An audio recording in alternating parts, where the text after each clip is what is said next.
Good evening, everyone. And as always, special thanks to the World Affairs Council of Connecticut, Megan Torrey and Abby Noyes, and all of the World Affairs Councils who support our program, like Global Santa Fe, and always appreciate all the work that Matthew Hughes does with the World Affairs Councils of America to spread the word about WorldNow.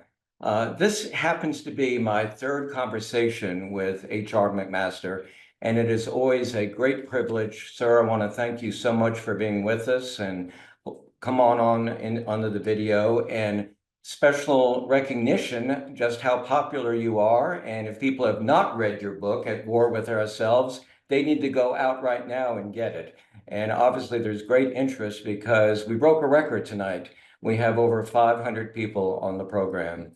There is a link to the General's detailed bio on the Hoover Institution's website, but I just want to hit a few highlights. He's currently the Fouad and Michelle Ajami Senior Fellow at the Hoover Institute. And I'm not sure if everyone knows who Fouad Ajami was. I knew him way back when he was at the Middle East Institute as a fellow, but of course he was at SAIS, School of Advanced International Studies, and just an incredible scholar on the Middle East, and passed away way too young. The General is also a professor, a lecturer at the Stanford University's Graduate School of Business. And I don't know how he manages to fit it all in, but he also has one of the best, most entertaining, informative podcasts that's out there. It's called Battlegrounds, Vital Perspectives on Today's Challenges. And just to give you an idea of the scope, a recent podcast was on the stolen election in Venezuela, as well as just a week or two ago, the untapped potential of the Democratic Republic of Congo. General McMaster graduated in the famous 1984 class at West Point, and he was a commissioned officer in the Army for just over 3 decades, 34 years, retiring as Lieutenant General in 2018. And he served as the National Security Advisor for 13 months. Now, for those of you who love international trivia, here's one that you can test your friends with. Most, if not all, national security advisors, as you know, do not require Senate confirmation. But because the General wanted to maintain his active status, it was required confirmation. And something that probably doesn't happen that often, his appointment was confirmed 86-10. In addition to the prefix General, HR also has his doctorate in military history from the University of North Carolina, so I'm sure he was a basketball fan, knowing about the years that he went to UNC. General, I went to UVA, so we had great competition, that's for sure. An author of several books, and of course the last one is At War with Ourselves. General, I spoke to a few friends who know you and asked, give me a few words. How would you describe General McMaster? Retired colonel described you as a visionary leader, a true patriot, and appropriately intolerant of the mediocre and duplicitous. A person who worked with you closely at the White House said, an energetic, dedicated public servant who genuinely enjoyed his job and motivated those around him, even on the toughest days. Great to have you with us, sir. Well, Jim, hey, thanks so much. What a privilege to be with you. And thanks to everybody who joined this evening. It's a great privilege to be with you. Thanks. So I know we're going to have a lot of questions, so let me remind everyone to put it into the Q&A box, and we will get to just as many as we can. Also would love it if you could say where you're from. That would be helpful. And keep those questions as pithy as possible so that I can read them with these old eyes. So, General, you and I talked about this back in Colorado Springs a bit at the World Affairs Council in October, but I just recently read Mark Esper's book, A Sacred Oath, and he talks about, to agree, the same things, and that's from a different perspective, and that is the friction, the tension that exists between the role of National Security Advisor and heads of the Department of State and the Defense Department. And I'd like you to talk a bit about why that tension exists. Is it part of the structure, or is it the personalities involved? We always talk about Scowcroft being so successful, but why are there so few Scowcrofts? Yeah. Well, Jim, I think there's a natural friction there. And I write in the book, it's I think it's a great comfort to be an historian because you understand you're not the first person who's dealing with some of these challenges. And I taught courses on U.S. national security, the history of U.S. national security in the post-Cold War period. And so I was aware, of the natural tension that exists between the National Security Advisor, who is the only person really in the national security or foreign policy establishment who has the president as his or her only client, and the heads of departments and agencies who also have responsibility for these large organizations and are influenced by that leadership responsibility. But in the Trump administration in particular, I think it had a lot to do with personalities and people who defined their roles differently. I saw my role as getting the elected president best advice and multiple options, so the president could determine his own foreign policy agenda and make his own decision. Right, he's the person who got elected. But there are other people in the administration who saw their role as trying to manipulate decisions consistent with their own agenda. They didn't want the president to get multiple options. They wanted the president to get their option. And then there's a third group of people, and I think this was overrepresented relative to other administrations in the first Trump administration. And these are people who defined President Trump as an emergency that had to be contained, right? And so they saw it as their role to protect the country and the world from the president.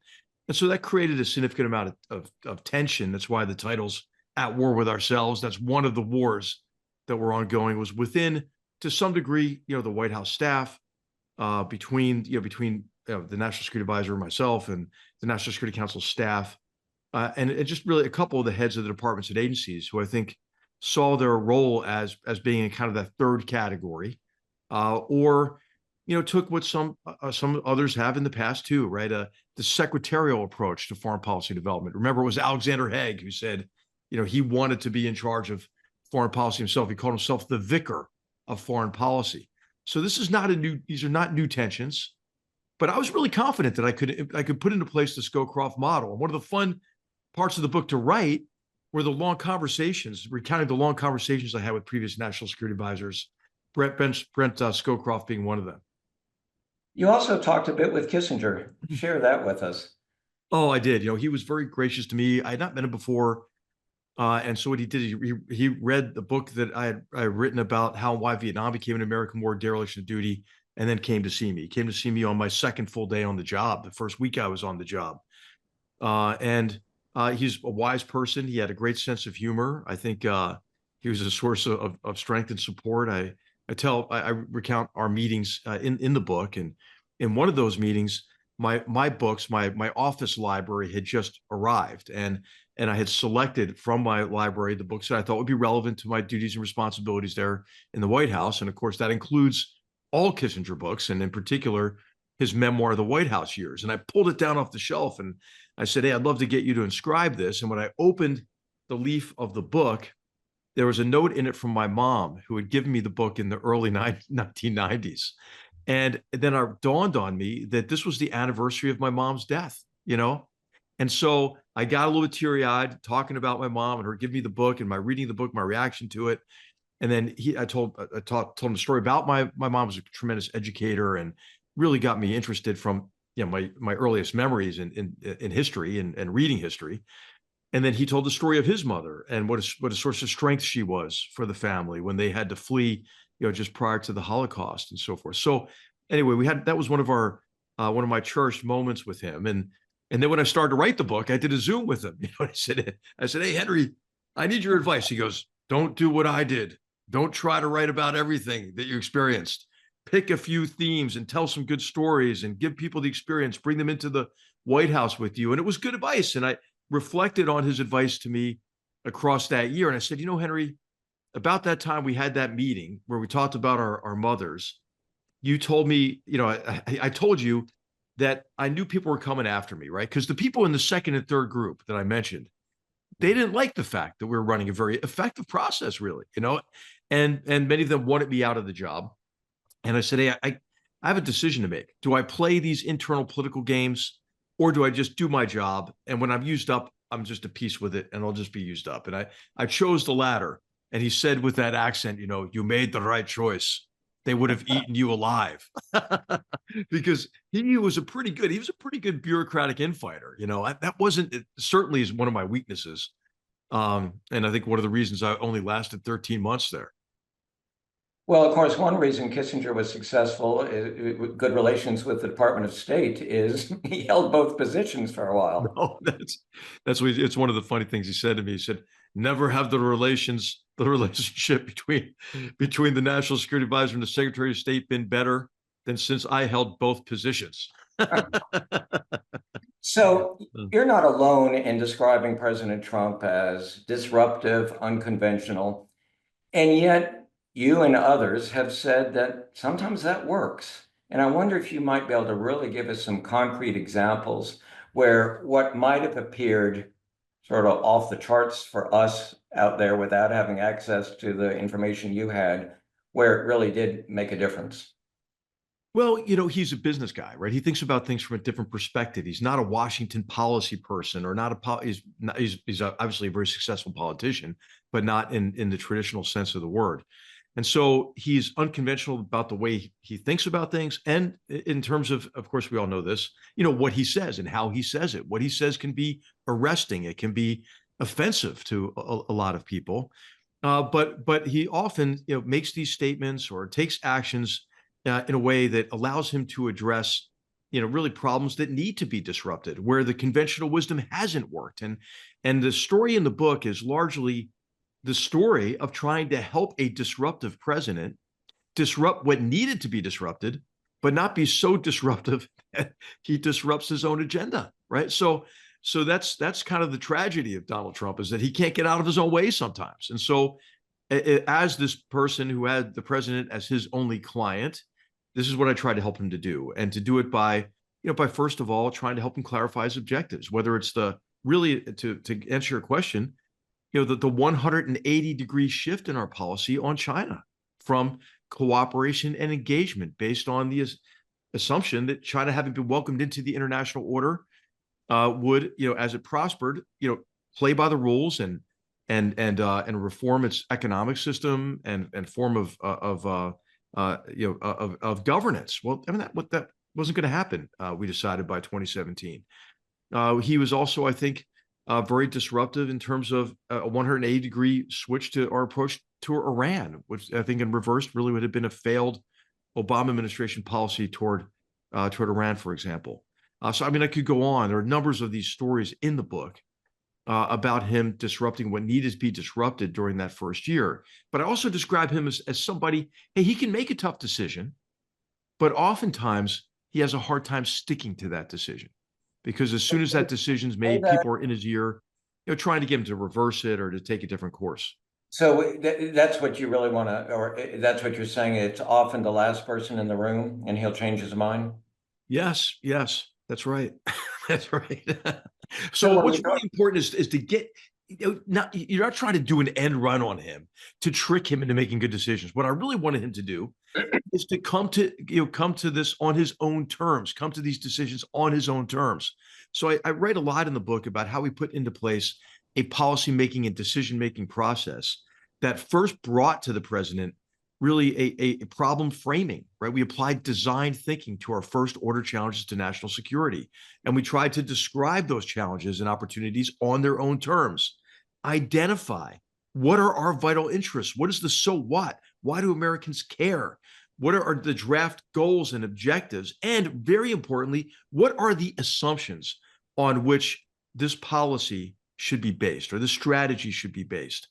And then once he agreed on that, that then served as a basis for discussions about possible alternative courses of action. And I would I fought hard to bring to him a broad range of perspectives. Donald Trump is a conversational learner. He evolves his thinking as he talks to people, and quite different from his public persona. He's a very gracious host, right? He's welcoming to people, especially people he doesn't know. Once he gets to know you really well, he can be kind of mean to you at times, but which I mean, I don't worry about. But but he's welcoming.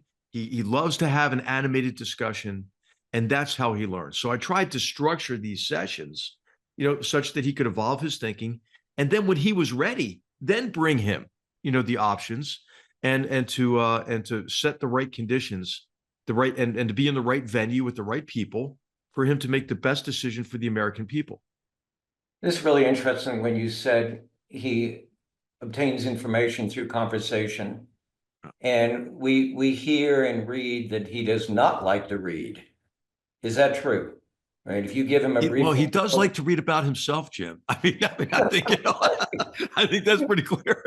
So every morning, every morning he has a big stack of papers, and he reads the paper. He does read some things, but you're not going to get him to read a big policy brief. It's not going to happen. So what I would do is once we had these, what we called principal small group framing sessions around these first order challenges, I would bring him, kind of these rectangular White House index cards, right, with bulletized aspects of the challenge. And then we'd have a discussion. Do you agree with that? Hey, how about these as the objectives, Mr. President? What do you think? Are these your objectives? Is this what you want? And so I think it's important also to understand, how somebody learns, right? I mean, heck, the guy's 78 now. I mean, he was in his 70s when I was serving with him. I wasn't going to get him to change, right? The way he absorbs information, right? So I didn't try. And then also he's kind of a visual learner, and I think it's important for many people, to be able to tell a story that illuminates a certain theme that's important to a decision. And to provide maps, he likes to see things. But I think what was really important for me is to give him access to a broad range of perspectives. And this is one of the reasons why I'm not as concerned as a lot of people are about, for example, disengagement from NATO or Europe or, the conversations he has with Secretary General Rutte, of NATO, or, with the presidents and prime ministers of European countries, they're going to help him evolve his thinking of the threats that they face. When he talked with then President Ninistu, who just gave a talk in the UK about, the Trump administration and the future of transatlantic alliances, that really moved the needle with President Trump in terms of him understanding, the really nefarious actions and the shadow war that Russia was waging against Finland, the Baltic states, Europe more generally, and heck, the United States for that matter. So, I think the National Security Advisor, Mike Waltz, who's a fantastic guy, former congressman, military officer, empathetic person, team builder. I think he's going to do a good job, on getting the president multiple perspectives. Well, let me ask you and bring in two of our members of our audience, Matt Fuller from Dallas and Gus Olson. They're both asking about Panama. Gus goes a little bit farther and he says, will Trump's threat to use force to conquer Greenland and the Panama Canal Zone lead to a new war, which he says he does not want? And Matthew Fuller points out, which I had not seen yet, that apparently Secretary Rubio's first trip may be to Panama. Yeah. So how serious is he about this when you talk about disruption? Well, all right, here's President Trump thinks out loud. He says outlandish things, right? These were outlandish things, right? But not, about not rolling out a military option to take over Greenland, for example. But there's always something behind that, right? So on Greenland, it's a deep concern about China's influence in Greenland and really not enough being done to secure Greenland as it becomes of even greater strategic importance, especially associated with the Arctic and navigable routes across the Arctic and the degree to which Russia is trying to lay claim there, and China, which has really no territorial basis, or geographic basis to lay claim there. So that's the real issue, right? Then what happens with President Trump is he'll say something outlandish to say he's not happy with the status quo and he wants options for something different. But what you hope is that whatever he says in that connection actually advances what his objective is in this case, which is to ensure that Greenland is more secure, that Greenland really is able to insulate itself from malign influence from the Chinese, for example. And so, what happens after he says something like that is follow up. And I think, Marco Rubio going to Panama is really important. What Secretary Rubio said in his confirmation hearings, I think was encouraging about Panama. And, his point about Panama is, hey, China does run the operations in the canal on both sides, on the Atlantic and the Pacific. I mean, how is that good, right? We know how they use infrastructure and hardware to exfiltrate data. And in the time of a crisis, I think would try to shut down that access to the United States so they could keep us at bay while they conduct aggression in the South China Sea or vis-a-vis Taiwan. So President Trump has a point. Now, the point is not going to be that we take back the canal or do it by force.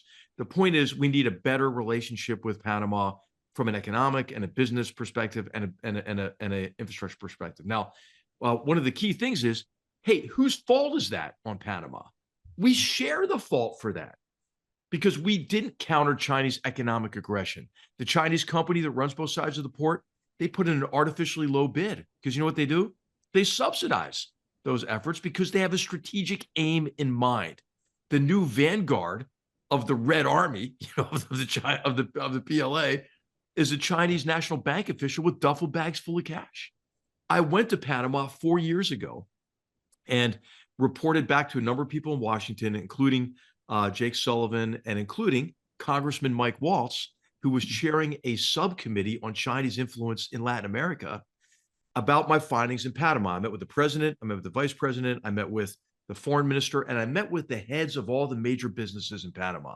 You know what all of them told me, Jim? Asked me, where the hell's the United States? We hadn't had an ambassador there for 5 years. No ambassador, 5 years. Why was that? Neglect. Was it neglect or the confirmation process too? The confirmation process that is way too laborious is a problem. But then also, if the Chinese are engaged in economic aggression, we need to diplomatically, economically, somehow compensate for that. We weren't in the fight, Jim. Essentially, what we did, based on this flawed assumption that China would become just like us, we vacated critical arenas of competition. And guess what? Hey, if you're not on the field, you're going to get your ass kicked. And that's what was happening. And so President Trump, I tell this story in the book. When he gives a press conference with wasn't really a press conference, it was two statements, joint statements in Beijing during his visit. And as President Trump always did, sometimes, which would make my heart rate increase, he ad-libs in the middle of the statement. But this was very effective. He turns to Xi Jinping, and he said, "Hey, I don't blame you for any of this," because he was talking about various forms of Chinese economic aggression. "I blame us because we weren't competing effectively." And I think that's a good message to the Chinese. So what is Secretary Rubio going to negotiate here? I think a roundtable discussion with the leaders of key Panamanian business leaders about where are the opportunities for investment, Panamanian investment in the United States, U.S. investment in Panama. How can we engage in more joint enterprises on infrastructure? I mean, a lot of effort goes a long way in Panama. I mean, it's a country of 6 million people, right? It's strategically vitally important, but a little bit of effort goes a long way. Could they terminate these Chinese contracts for convenience, right? Maybe they could.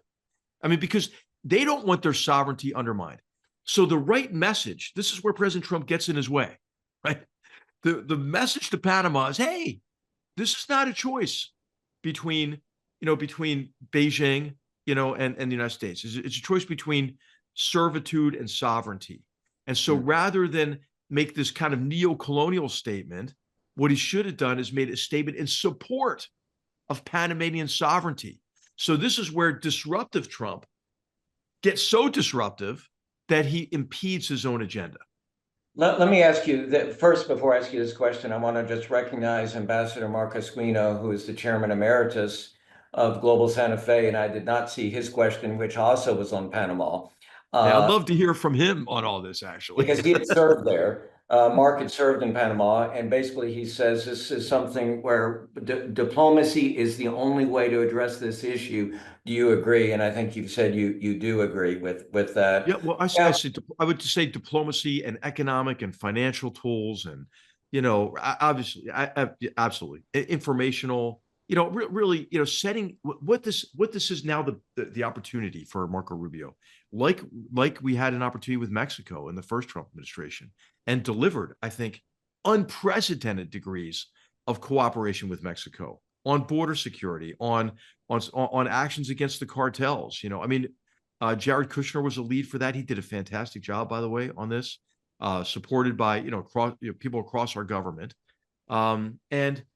I think now this conversation with Marco Rubio, whose knowledge of, of hemispheric relations is encyclopedic, right? I mean, there couldn't be a better Secretary of State to really take our relationships in the hemisphere to a new level. And we've backslid. We have to say we've backslid in the last 4 or 5 years in the Western Hemisphere due to the pink wave. We could talk about these other dynamics in the hemisphere, but anyway, this Let is me the ask you starting one other point thing on for Panama. diplomatic conversation. And Nancy Conrad put it in the chat box, and let me encourage everybody because I'm on my laptop. I don't have an extra screen. So for questions, please put it in the Q&A box. But Nancy, you caught my attention because I was going to ask this same point. We've heard Panamanian officials say that China is not running the canal. Now, is this semantics that it is Chinese companies, which I think we Yeah, all agree or it's probably the Chinese government?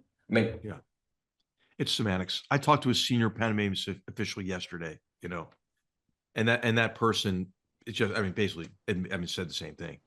We know this. We know that these companies have to act by law as an arm of the Chinese Communist Party. I mean, it's just a fact. okay. Now you spoke a week or so ago at the Council on Foreign Relations. People can watch that on the CFR website. And you were asked about the national security team. And you diplomatically mentioned a few people, but you didn't mention the Secretary of Defense. Yeah. What are your feelings? And we have several questions asking this. What are your questions about the man, Pete Hegseth, who likely will be confirmed? Yeah, well, I think that if I were in the Senate and deliberating on confirmation, I think the general characterization of the hearings was accurate based on the snippets that I saw. That it focused a lot on, allegations of poor personal conduct rather than substantive issues. I think the issues that are of concern are really three or four of them. One is just the scope of the department, right? The size of the department, the complexity of the department, and the degree to which whoever the nominee is for the Secretary of Defense has, that those management skills. Now, the deputy who's been nominated, Steve Feinberg, is an extraordinary business person. He runs a firm, Cerberus, that buys and restructures, makes more efficient, and sells companies, and actually he's I think a very effective leader. He's a humble guy, but a very smart guy. So the secretary doesn't have to do that alone. But that's concern number one: the scope of the responsibility. Concern number two would be what he wrote about in his book, and I read his book so I could so I could hear from his own words, what his agenda would be. And it really would be, this misunderstanding of the chain of command. In the book, he talks about so-called woke generals. Hey, generals and admirals don't make policy. The people who make policy are the civilian appointees. President Trump won. You're going to be able to run your department differently. If you think radical DEI, which I would describe as equality of outcome rather than equality of opportunity, if that's a problem, which I think it has been in the department in terms of at least the agenda they're trying to advance, hey, get rid of those offices, right? If you think that, climate change is an issue, is an important issue, but it doesn't belong as, a principal responsibility of the Department of Defense, get rid of those offices. Focus on combat readiness, combat effectiveness. Can the department fight and win wars? So what I'm worried about is the effort to reverse the Biden administration's efforts to politicize the department. And these were considerable efforts. And I could talk more about details if anybody wants to. I think they kind of failed to do it, but they were trying to shift the Department of Defense and the ethos of the military services in the direction of these postmodernist, neo-Marxist, whatever you want to call these various critical theories, interpretation of history and life, the valorization of victimhood, the belief that we should categorize the world into categories of oppressor and oppressed and so forth. I mean, to me, as a historian, this is nonsense. Now, it's always existed as a school of thought, right? Going back to Charles and Mary Beard in the 30s or William Appleton Williams. I mean, the new left interpretation of history has always been there and should be probably taught in the academy. But it's become so dominant. It's become an orthodoxy. Look what it's done to our college campuses, right? Do you want that to happen in our military? Hell no, you don't. But what I don't want to happen, and I hope doesn't happen, is that the cure administered by Secretary Hegseth or whoever it is not worse than the disease. Because guess what? The military is not woke. the military is not extremist. Remember the extremist stand down that the Biden administration did? Gee, I wonder why we have a big drop off in white male recruits. Maybe they don't want to be labeled as extremist. What is the drop off? It was a huge drop off. The entire shortfall in Army recruiting, which is no longer a shortfall anymore, but the shortfall that happened during the Biden administration was in white males entirely. And of course, that stand down was based on false claims that veterans were overrepresented on January 6th. So anyway, what I'm saying is there were efforts to politicize the military. I was part of a national independent panel on military readiness. And what this panel concluded, and this was kind of from a conservative perspective, but I think it was very well balanced, is it rejected, the narrative that, the military is extremist or the military is woke, and identified that narrative as an effort to politicize the military to score partisan political points, and called on the elements of both political parties who are doing it to stop, because they could do real damage to our professional military ethic and to the bonds of trust that are necessary, the covenant that we have between the military and the people in whose name we fight and serve.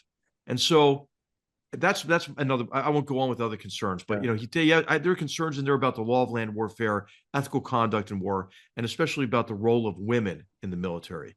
So those are substantive concerns that I wish they could talk more about. They talked a little bit about them, but you can find his views in his book. Women in the military.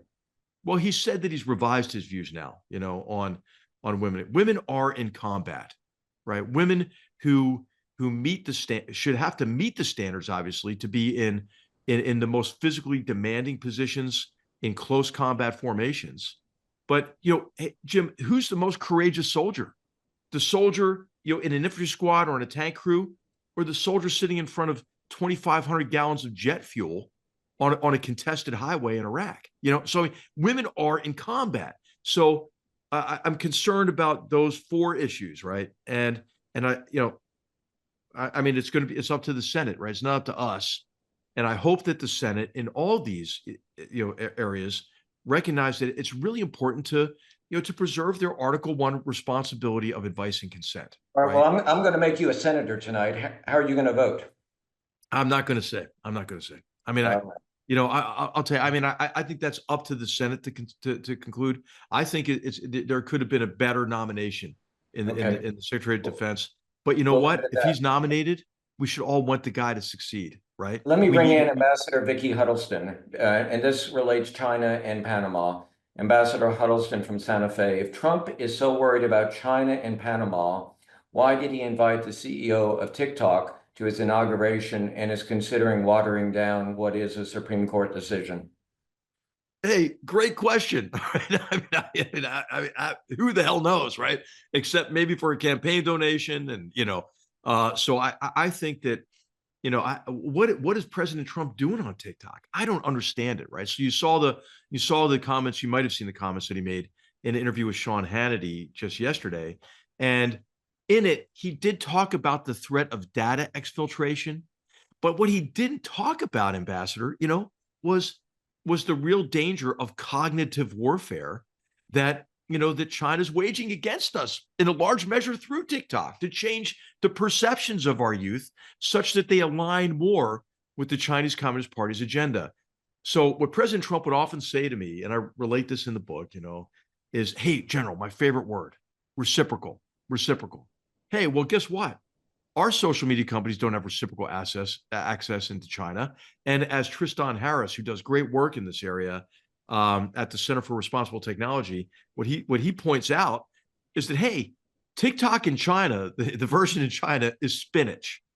TikTok in the United States is crack cocaine, right? So I don't know. Is Trump being brilliant here? Is he saying to TikTok leadership what they want to hear, and maybe taking the campaign donation happily, and knowing that this prospect of 50-50 ownership, and knowing that, or U.S. ownership, is not going to get anywhere, that he gets the result that in his heart he really thinks is necessary anyway? I mean, who knows? I hope that's the case.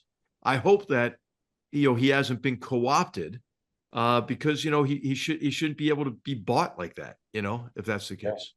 Let me bring in Greg Gossick.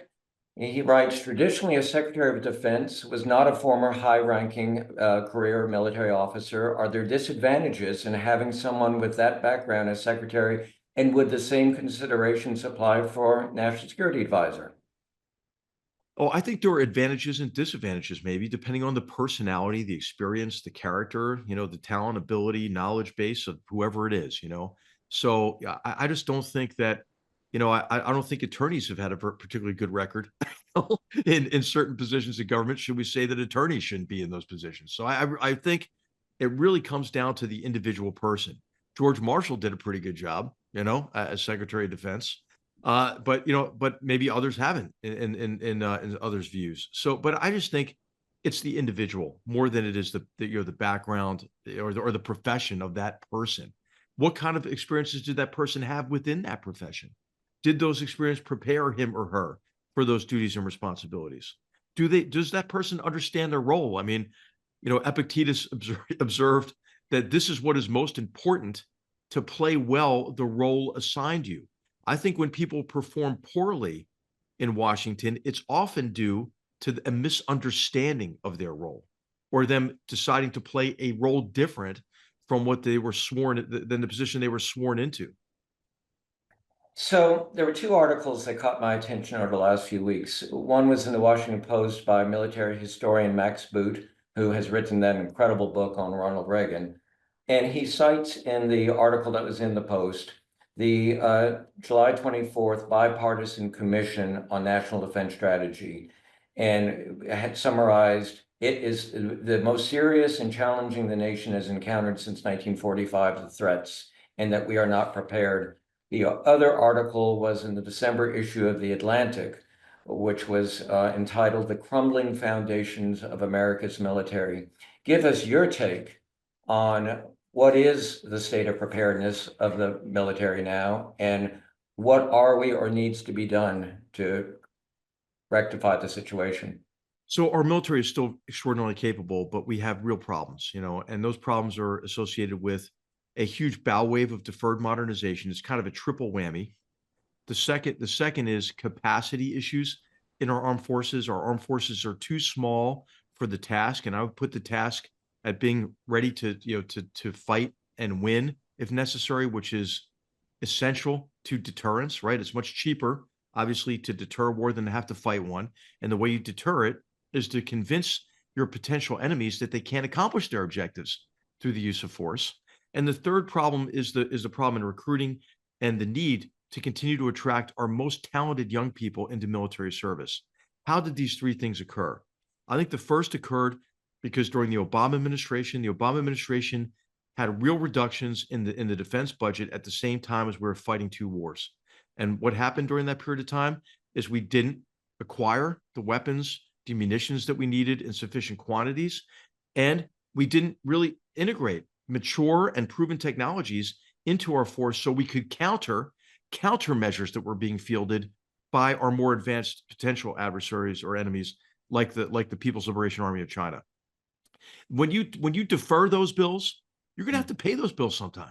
You get. I mean, it's not like you're not going to have to pay it. You're going to have to You're going to have to modernize at some point. The second key area is capacity.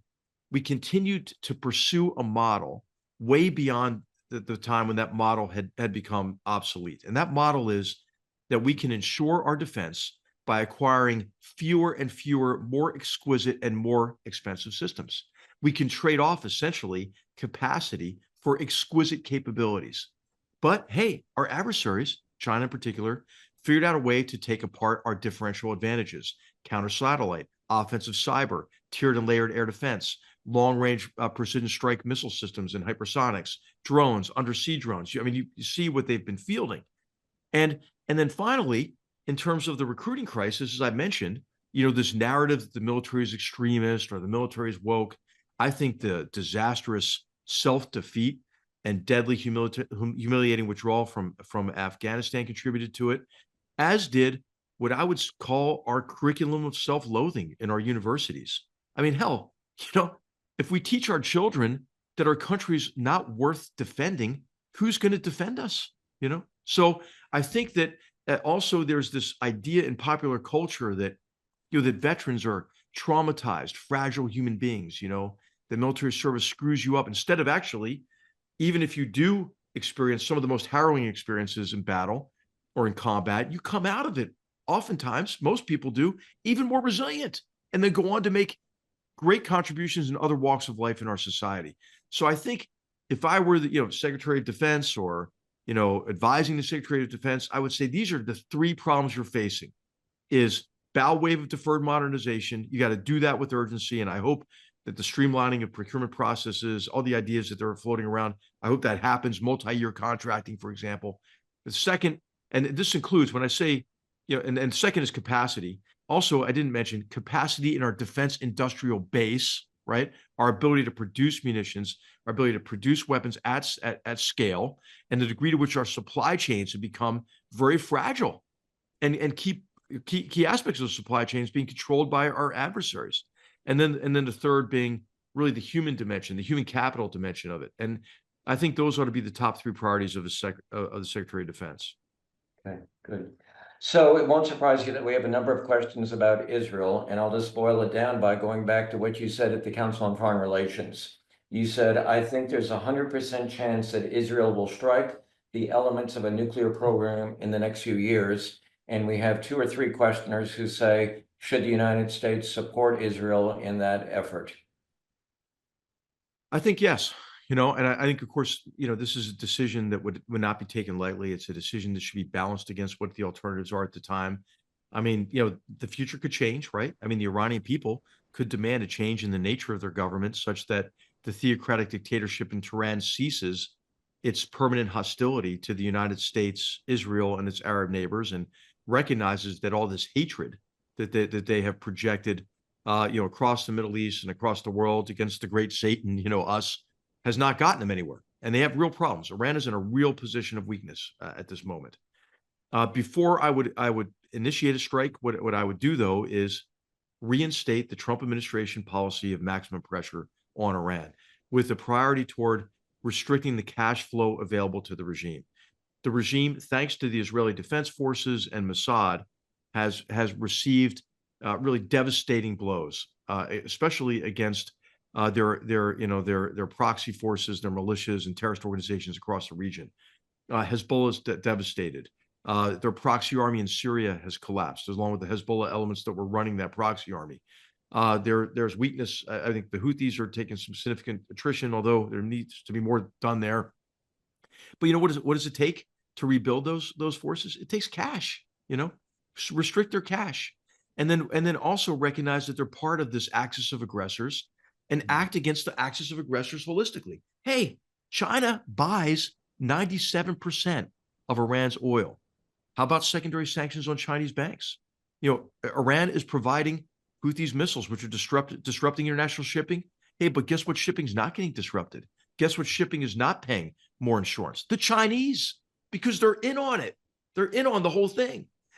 Who's selling Shahed drones and missiles to Russia? The Iranians. Who's getting technical support, I believe, for their nuclear as well as their missile program in return? The Iranians. So look at this axis of aggressors holistically. They're all in a position of weakness. We have an opportunity, I think, to really, Donald Trump could make us tired of winning, Jim. Like he really could, because as much as we look at ourselves and we think, man, we're in such rough shape, right? Each other's throats. We've got a lot of turbulence with the LDP in a weaker position in Japan. The implosion of the South Korean government, the collapse of the German and the strain on the French governments, and the new Labour government in the UK stumbling. Right? We kind of look weak in our democracies, but you know what? We're actually kind of resilient. In our democracies. These authoritarian regimes, I believe, are brittle. And I hope Trump comes in from a position of strength. But, with President Trump, he has these dueling kind of instincts, right? One is, hey, come in, peace through strength. You hear him talk about it a lot, right? And then also he has this impulse to get a deal, right? Because he's got great faith in his deal-making ability. I hope that in pursuit of a deal, he doesn't get our adversaries up off the mat. Because I think they're on the mat right now. The Chinese economy's in a very difficult position. The Russian economy's in shambles, right? Iran, they can't even. They have all the rolling blackouts, the fuel restrictions, the inflation. I mean, I could go on about this, but Let they're me in a go on. weak It's got position. a lot of questions that are still coming in. And I guess one thing that I would say, and it gets back to sort of President Trump stepping over himself, because at one time he says that we are the best country, our economy and everything. And then if you listen to the inaugural speech, that's not the sense that you would have.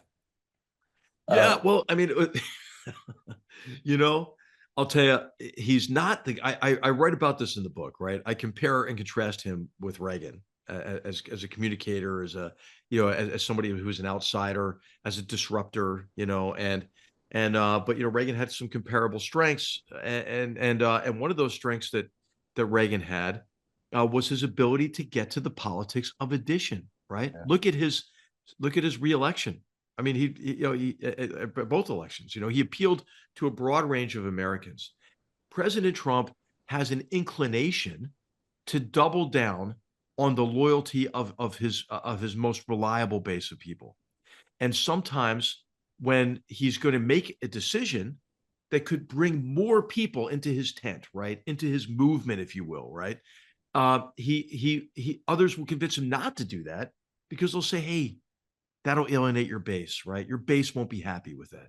So I think what I would love to see for him is, less, pardoning of criminals who assaulted the first branch of government, in an effort maybe to make his base happy, and more positive things that he's doing. For example, I mean, I think all Americans are kind of for border security because we saw what happened, when you don't secure the border. Okay, double down on that. I mean, how about deregulation? How about Well, how about jump starting unfortunately, I'm looking economic at the growth? clock and we only have about 12 more minutes. And I want to be Okay. sure that it's a big world out there and we need to talk about Russia and Ukraine. And let me just bring a few Yeah. of these questions together. Now I've lost it. There it is. This is from Jen. How do you think President Trump might approach Russia differently this time? Does he have meaningful leverage over Putin? Another from Mr. Olson. Should we let Putin keep the Donbass region and the Crimea Peninsula? And I think that'll get. I'll add one more. Oh, here's what do we do about NATO and Ukraine? And then here we go. This is from Jim Byrne. Does General McMaster believe that to succeed in Ukraine, the U.S. needs to provide greater levels of support to bring Russia? So, in short, Ukraine, Russia. Okay. Trump has a huge opportunity. And this latest tweet or the statement that he made, this is really disastrous for you. Why don't you end the war right now? I love that. I think that's good. The way he talks to Putin like this, I mean, that's effective. Now, there's an opportunity to back it up with real economic pressure, which he threatened to do. Russia is in a very precarious position. He's trying to portray strength. He's sitting on piles of cash he can't convert. His inflation rate is 30%. They're on the verge of hyperinflation. He has a labor shortage. They're spending the equivalent of 47% of GDP on defense. He can't do it. He can't sustain his war-making machine. He can't mobilize more troops. That's why they're North Koreans there fighting on the European continent. So the answer to the first question, hell yes, he has tons of leverage. And how about what he alluded to as well, which I'm sure has Putin very nervous? What about driving the price of oil down? How about that? When he's talking about inflation and economic growth today. So I think he's got so much leverage now that he can use at this moment to get what? I think that there ought to be more clarity on the objective, right? A sovereign, free, independent Ukraine that is viable economically, that can defend itself, right? That has the ability to prevent continued aggression against it. Where does the line fall on territory in terms of where the ceasefire happens? Well, I think a lot of this is going to depend on the battlefield realities. I don't think you can get a favorable settlement until Vladimir Putin concludes he's losing. How do you make him come to that conclusion? What President Trump could do right now is issue a long-term, low-interest loan, for example, to the Ukrainians. That would alleviate their angst over whether or not they're going to have access to U.S. weapons and munitions. Donald Trump would love that. You're buying U.S. weapons. You're buying U.S. munitions with this low interest loan. You're creating American jobs. You're helping us expand our defense industrial base, maybe even make our supply chains more resilient. Okay, that's good. Do that now, up front, and then that will give you the leverage. In terms of the future of NATO and everything else, and whether it be peacekeeping forces, it's probably going to have to be a series of bilateral or bespoke multilateral arrangements to get that through all the nations of NATO unanimously, with Hungary there, with the turn of Slovakia. That could be tough. It could be tough. So I think, what do you get? You've got to get a settlement. I think that's favorable to the Ukrainians. I would not negotiate for a moment without the Ukrainians with me as well. I think that's a really important tactic here. But, hey, think about the long-term loan we made to Finland after World War I, so that Finland had the resources to defend itself against the Soviet Union. Finland paid that back in full, right? And I think that's a model that that Donald Trump could go for. It's not a handout, right? It's a loan. And then, of course, Europe's got to step up. They've got to step up. Stop trying to Trump-proof stuff and get on board with Trump's agenda. Burden sharing, that's not just a Trump agenda. That's been a U.S. agenda for a long time, right? So step up on defense. If you look at the Draghi report on Europe's economy, and that kind of aligns with Trump's agenda. Deregulation, right? Incentivizing economic growth, which would be good for Europe and good for the United States. How about energy security? That's high on Europe's list. Hey, that's high on Trump's list too.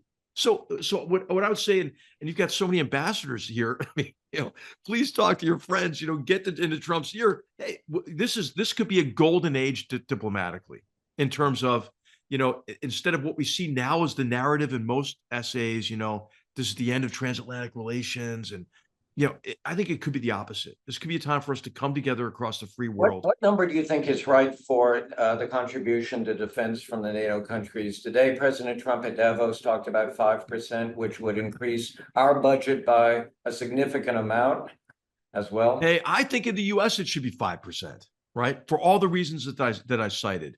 And of course, people say, well, that's well over $1 trillion. What is that? But look at that in comparison of what we spend on other things. And look at the three areas that I mentioned, right, that we have to deal with. The bow wave deferred modernization, the capacity issues, including the industrial base, and then also the issues of recruitment and so forth, and the personnel issue, which takes a big part of our budget as well. So efficiencies, yes, they can be gained. Hey, I'm all for the DOGE effort, man. I mean, we should want that to succeed. As you know, anybody who's served in government, you could randomly kidnap people out of most U.S. government agencies and nobody would notice the difference, right? So I think that there is a way, to improve government as well. And of course, I'm not disparaging civil servants. We have tremendous civil servants, but there's a lot of waste. There's a lot of fluff. There's a lot of effort in government that's not purpose oriented. So anyway, I think that 5% is the right number for the U.S. Look at the Wicker report, Senator Wicker's report on defense. I think it's quite compelling in this connection. So, again, talking about disruption, Jamil Gori says, what is your opinion about changing the name of the Gulf of Mexico? Or is it like his statement last time about Mexico will be paying for the wall construction cost? And sort of a similar question is taking down General Milley's portrait. I mean, these are things that sort of take the eye off the ball in a sense.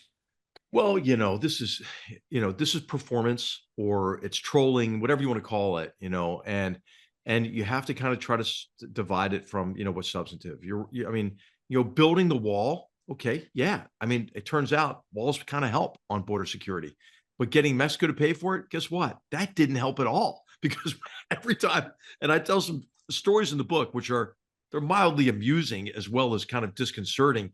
Just a lot of times we're making progress toward what I talked about earlier, is this really unprecedented degree of cooperation with Mexico on mutual issues.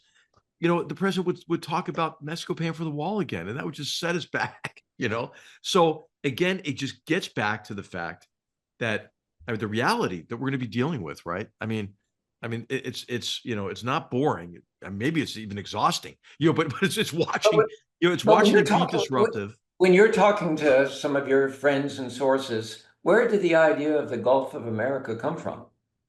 I don't know. Who knows, man? I mean, who knows? I mean, a lot of this stuff, it comes out in banter. He tests it out at a rally. I mean, like, hey, getting Mexico to pay for the wall, that was a riff. That was just a riff at a rally, and he got a big cheer. And he's like, "Oh, I'm sticking with that." So I think that, he would say, and I tell stories about this in the book.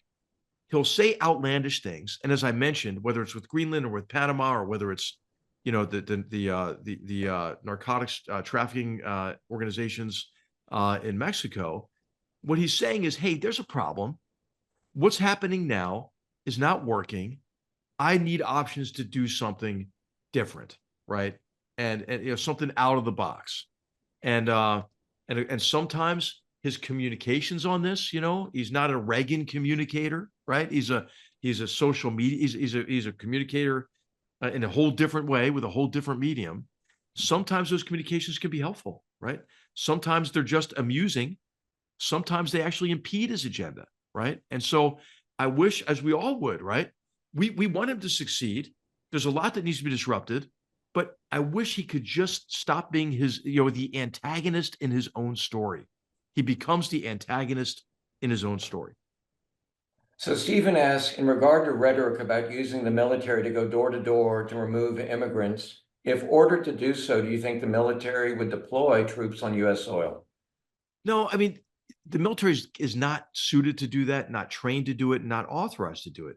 The military doesn't have arrest authorities. I think a good model of the military working with civilian law enforcement is border security and control. So, for example, what President Trump's doing now with the first 1,500 troops, or maybe 10,000 if that's what he wants, that's not unprecedented. When I commanded the 3rd Cavalry Regiment, we rotated our air cavalry formations to the border to work with Customs and Border Patrol, and they were extraordinarily effective, at handing off, targets as they're coming across the border illegally to CBP, who have real arrest authority.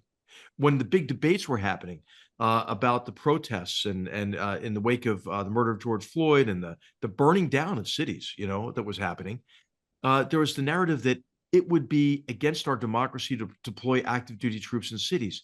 Actually, no, that's wrong. It depends on what mission you give them. The mission should be to secure the businesses that were being built down and to really protect the protesters, the peaceful protesters, from the violent agitators who were infiltrating, but to do that in support of law enforcement again.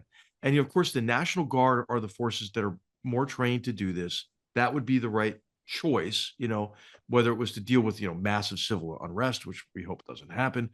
But really, this is a law enforcement effort.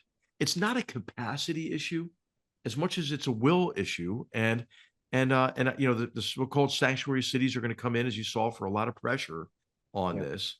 And the emphasis is going to be on criminals. I hope. We'll see what happens. Do you see what's happening on the southern border, Laura Han? Excuse me, Laura, if I'm mispronouncing your name. I apologize. Do you see what's happening on the southern border as a national emergency? Absolutely, yes. Okay. Absolutely, yeah. Last question, because I don't want to keep you any longer, but we could go on all night, but lots of these questions, folks, and HR has not asked me to do this. A lot of these questions are answered in the book. But Jim, you remember, you have to say it's a page turner. It's a page turner. That's right. I started reading it at midnight and I couldn't put it down and stayed up all night reading it. There you go. But here's the last question, and this is from 2 or 3 people. Why the affinity, the fascination with dictators who are adversaries and treating our allies as foes? Yeah. Well, this is one of those conundrums. I talk about the 3 A's that kind of estranged me from Donald Trump. And it was, it was allies, authoritarians, and Afghanistan, right? Those are the 3 big issues where his predilections really bumped up against what I think what was best for the country. I think what he sees is in some of these, so-called strongmen or whatever, he sees them regarded in the same way that he wants to be regarded himself. And then also, with many of them, he does really just want a good outcome, and he thinks he could make a good deal with them. As a negotiations person, he likes to separate the relationship from the negotiation, right? So the flattery toward Putin, the flattery toward Xi Jinping, these are in many ways kind of tactical.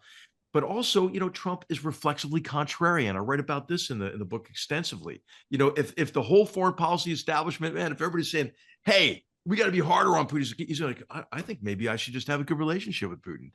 But at the same time, he was making decisions on Russia that imposed more sanctions on Russian individuals and entities in his first year than the previous 8 years of the Obama administration. So he can make those tough choices. I quote him in the book. He actually said at one point, you know, I'm a lot harder on our friends than I am, sometimes our toughest adversaries. And he says, like, somebody will have to explain that to me someday. And so in the book, I try not to be kind of a pop psychologist, but I do talk about, big surprise, right? Donald Trump's ego, right? And the way that plays into it. And I write in the book, and I wasn't going to do this, but I thought it might be a service actually to Donald Trump and the people around him. I write about how people try to manipulate him, how Mhm. Putin did, how Xi Jinping did, the buttons they try to push. Flattery doesn't get you everywhere, but it gets you pretty far. But then it's also playing to his predilections. Gosh, Yeah. haven't you been taken advantage of by these NATO people? Look at them free riding. What's good for you in Europe? Like, you're doing more for them than they're doing for. They parrot his arguments back to him, right? The Middle East, the Middle East is a disaster for you. This was all due to the neocons, started the Iraq war. They created all the problems in the Middle East. Why don't you just get the hell out of there, right? What are you doing? You don't need to be there, because they want to fill the vacuum, like Russia did fill the vacuum during the Obama administration, after the unenforced red line in Syria, for example. So, I mean, anyway, there's a lot more about this in the book. I try to really understand it. I try to be empathetic and view it from Trump's perspective, and describe why. But I also place Trump's strange affinity for Putin in context of the Obama reset. Remember that? Remember George W. Bush looking into his soul? So and then look at President Biden going to Geneva, laying out his red lines, trying to allay Putin's security concerns. This is where all of our presidents have gone wrong. Vladimir Putin has aspirations that go far beyond anything that's in reaction to what we do. And whenever we Well, try to allay his concerns, we encourage him, because he will keep pushing until he's stopped. And he's fighting a shadow war against us right now. And I think when the president sees that and sees the connection with the broader axis of aggressors, I hope he comes in hard on Putin.